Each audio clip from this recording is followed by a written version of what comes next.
बोलो कार्तिक माध्यम की जय हो। बोलो श्री गणेश भगवान की जय। बोलो सारे देव देवताओं की जय। लो सुबह सुबह ज्योत के दर्शन कर लो, माता रानी के दर्शन कर लो, लड्डू गोपाल जी के भी दर्शन कर लो। और अब आज कार्तिक माह का 7वां दिन है।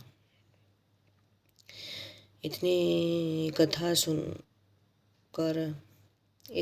सुनकर सूत जी ने शौनकादि ऋषि कहने लगे कि आप सूत जी के कहने पर सूत जी आप कृपा करके कर तथा तुलसी का माध्यम कहिए। तब सूत जी कहने लगे कि हे ऋषि, तो जो तुमने मुझसे पूछा इस प्रश्न के समय नारद जी ने जब पूतु से किया कि वह कछु न उत्तर। नारद ने कहा कि वही मैं तुमसे कहता हूँ। एक समय राजा पूतु नारद से कहने लगे कि नारद, भगवान ने तुलसी को इतनी ऐसी प्रिय है और वह माध्यम है। तब नारद जी कहने लगे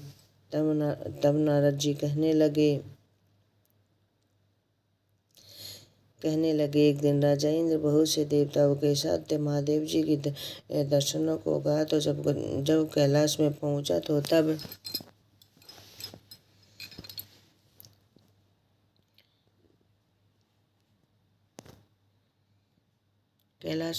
तो तब वह एक भारी आकार वाले भयंकर नेत्रों वाले पुरुषों को देखकर इंद्र ने पूछा तू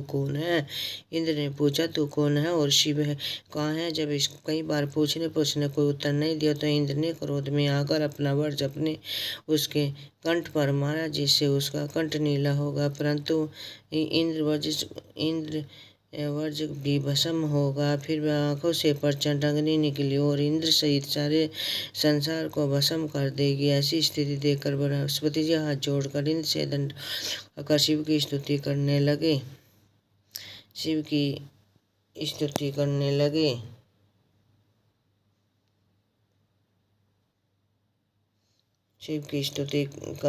और देवादेव त्रिपुराकिर आकार का नाश करने वाले, यज्ञ को फल देने वाले त्रिपुरारी आपको नमस्कार है। आपको नमस्कार है। ब्राह्मणों की रक्षा करने वाले आपको नमस्कार है। नारद कहने लगे कि हे राजा, भूतु स्तुति प्रस्तुत होने पर महादेव जी ने त्रिलोकों की दया का कोई अंत न रहा। अग्नि को वह शांत कर दिया और कहने लगे कि देवताओं वर मांगो। और वह स्तुति का प्रसन्न हुआ।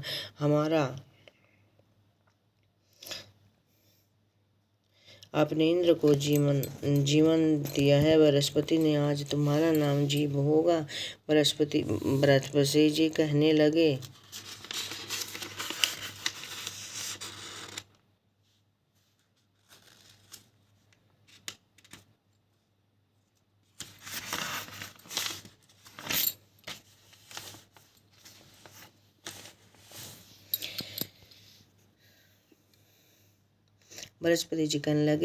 प्रसन्न है तो इंद्र की रक्षा कीजिए। संसार का दासन करने वाला अग्नि और नेत्र में उत्पन्न हुए उसे शांत करिए। तब शिव कहने लगे कि नेत्र से निकली हुई अग्नि वापस कैसे हो जाए। वह इंद्र को दूर फेंक दे। ऐसे कहकर अग्नि को हाथ में लेकर समुद्र में फेंक दे। गंगा सागर में जाकर गिर तब बालक रोने लगा।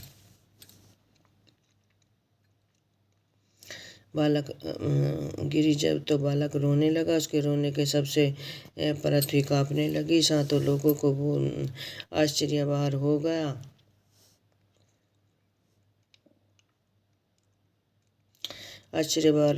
आश्चर्य देखकर वहां पर आए हुए ब्रह्मा जी समुद्र को गोद में बालक को देखकर आश्चर्य से पूछने लगे कि बालक किसका है। समुद्र में बड़े भय से वह बालक को उठाकर ब्रह्मा जी ने गोद में लिया। कहने लगे कि मेरा पुत्र गंगा से उत्पन्न है, इसके बाद जात कर्म कराइए। फिर बालक ने ब्रह्मा जी की दाढ़ी पकड़कर जोर मड़ोरी। ब्रह्मा नेत्रों से आंसू आ गए। फिर किसी प्रकार दाढ़ी छूटी तो ब्रह्मा जी ने कहा कि इसने हमारी आंखों से जल निकला है तो इसका नाम जालंधर होगा। परंतु शिव के अतिरिक्त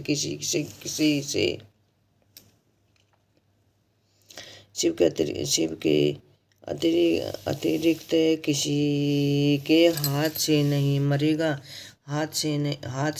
मरेगा और वह अभी युवा हो जाएगा। तब ब्रह्मा में शुक्र जी को बुलाकर उसका अभिषेक कराकर अंतर्धान हो गए। समुद्र की कन्या वृंदा के साथ उसका विवाह कर दिया था। पतिवर्तन में सबसे सुंदर स्त्री थी जो परम सुंदरी जो परम सुंदरी वृंदा के साथ विवाह कर जालंधर से अपर सत्रह बिताने लगी। तब जालंधर ने आता यह वृंदा हाथ से पंखा झालती और अपने पति को नारायण समझकर उसकी सेवा करती रहती। इतना कहकर नारद जी बोले कि हे राजा पुत्र, देवताओं ने डरकर जो भी पाताल देवता भाग गए थे, जालंधर को अभय पाकर पृथ्वी पर गए थे और वह जालंधर का नाम पड़ा। वह पृथ्वी पर आकर और घुसने लगे तथा उसे जालंधर से कटे हुए सिर पर आकर घूमने लगे।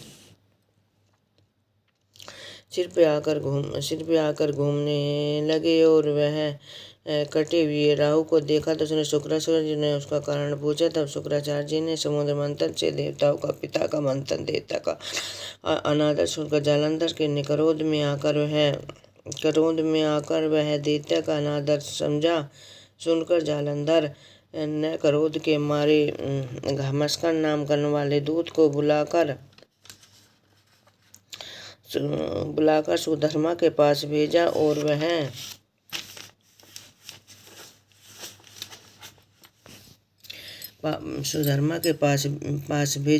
वह सभा में जाकर नमस्कार किया। न करने से उसके देवता जालंधर ने जो कुछ किया वह तुम सुनो। हमारे पिता मंथन करके जो तुम रत्न लाए थे उन पर कोई अधिकार न था, वे आपको वापस कर दे। घमस्कर ने ऐसा वचन सुनकर इंद्र के भय से वह कहने लगे कि समुद्र हमारे शत्रु दानवों की रक्षा करने वाला है और वह उनको भयंकर रतन किए है, इसलिए वैसे देवता का कोई अधिकार नहीं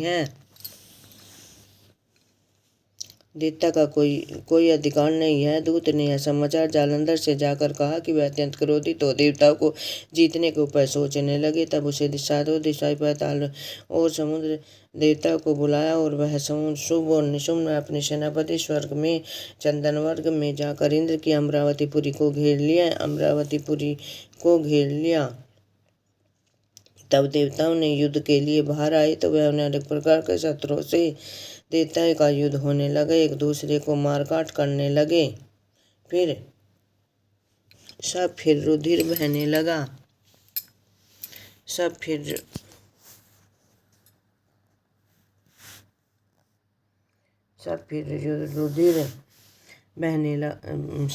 रुधिर बहने लगा। मरकर कटे हुए घोड़े आते सब पृथ्वी कर इस पर मारे हुए देवता को शुक्राचार्य अपनी संजीवनी विद्या से निकाले हुए बृहस्पति जी द्रोण की ओर से औषधियों द्वारा वह जीवित को करने लगे। जब वह देवताओं को जीवित का वरदान सुना तो शुक्राचार्य ने कहा कि वह जालंधर देवता अपने अनुद्रों को द्रोणाचार्य को समुद्र में फेंक कर आदेश दिया कि तब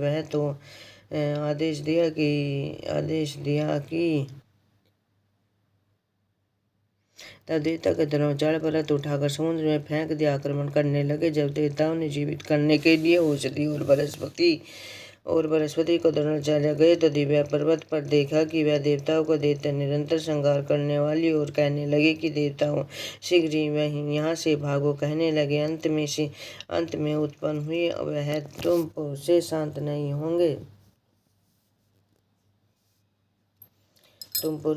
नहीं होंगे।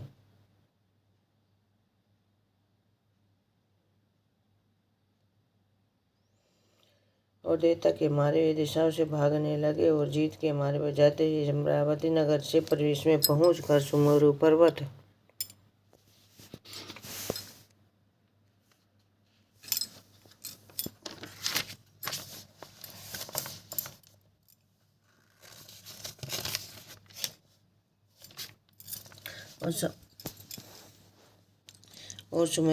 और सुमेरु पर्वत के कंधाओं पर जाकर जा छुपे। जब देवता के भागे जाने पर इंद्रपुरी को अमरावती शुंभ और निशुंभ का अधिकार में सौंप कर वह देवताओं का पीछा करने के लिए पर्वत सुमेरु और गात इंद्र आदि जब देवता जालंधर को फिराता देखकर वह भगवान विष्णु को स्तुति करने लगा और वह अच्छे कर्म से अनेक रूप से धारण करने वाले, भक्तों का दुख देने वाले, करने वाले, सृष्टि का तथा संहार का वाले शंख चक्र गादी आदि आपको तो धारण किए हुए है। आपको नमस्कार है। भगवान विष्णु द्वारा स्तुति की हुई और आपको वह उनको देखकर जानकर अति शीघ्र ही उस गरुड़ भगवान पर अति शीघ्र होकर ही उसे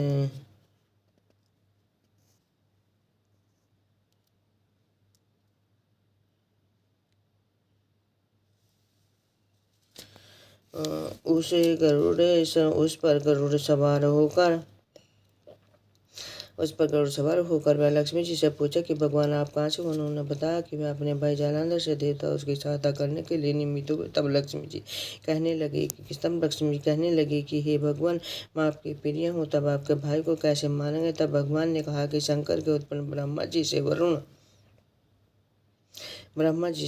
ब्रह्मा के वचन से जालंधर को कदापि नहीं मरेंगे।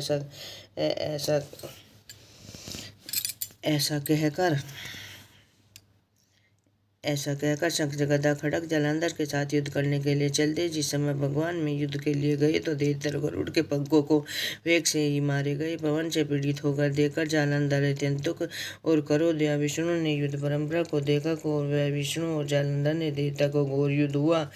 तब भगवान शंकर तरह की बाणों से ढक लिया। तब शंकर ने जालंधर से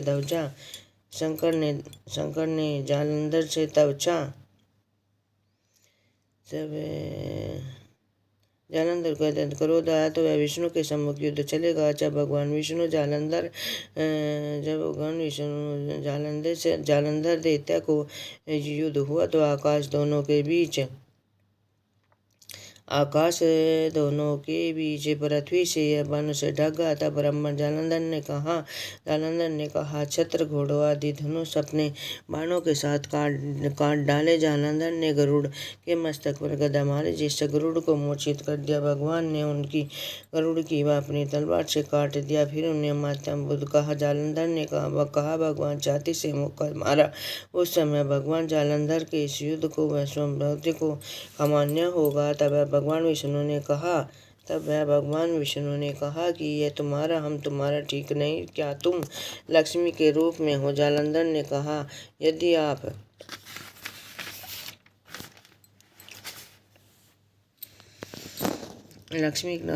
आप नारायण के रूप में हैं तो मुझे यही वरदान दीजिए। लक्ष्मी तो अपने गणों सहित मेरे वास करे। तो वस्तु ऐसा ही होगा कहकर भगवान लक्ष्मी सहित जालंधर के नगर को चले गए। जब जालंधर देवता के स्थान पर देवता को नियुक्त कर जालंधर से निवास करने लगे। तब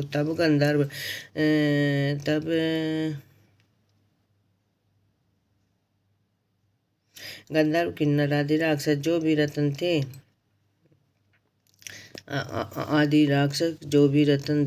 रतन थे वह सब अधिकार करके निशुम्भ ने शासन के लिए भेज दिया और वहाँ अपने शेषनादी नागों के लिए वश में कर लिया। इस प्रकार जालंधर ने बहुत सी प्रजा को पुत्र समान तथा नीति से पालन किया और त्रिलोकी का राज्य भोगने लगा। नारद जी बोले कि राजा भूतो, उस समय भगवान के आदर्श करने के लिए जालंधर की राजा लक्ष्मी देखने के लिए हम भी वहाँ आए थे। बोलो कार्तिक मास की जय। बोलो सुनने वाले की जय। बोलो ना सुनने वाले की जय। सुनने वाले को भी इतना ही प्रिय होता है जितना कहने वाले को जय हो। बंसी वाले की जय।